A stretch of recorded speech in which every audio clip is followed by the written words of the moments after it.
So, yun na, naikabit na natin yung kanyang bagong stator coil sa kanyang motor.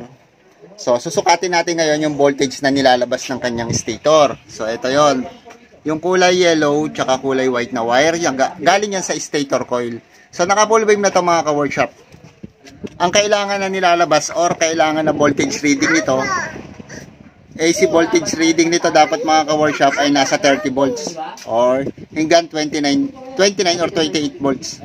So, paanda rin natin yung motor, testing, isusukatin natin yung voltage nito kung goods na siya or hindi pa. So, ayan.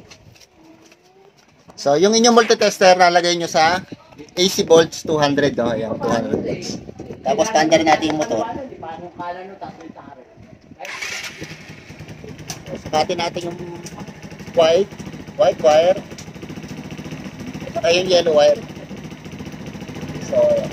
So kung makikita nyo, naabot na ng 31 volts yung kanyang output.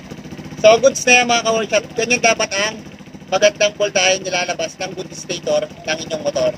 So, kapag full wave yan mga ka-workshop, ayan, ganyan kalakas.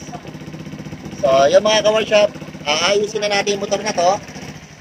Ikakabit ko na lahat, tapos itetesting na natin kung ilang voltage na ilalabas papunta rito sa kanyang battery. So, kailangan mag 14 volts siya para goods na goods ang pagkaka-full wave ng kanyang motor.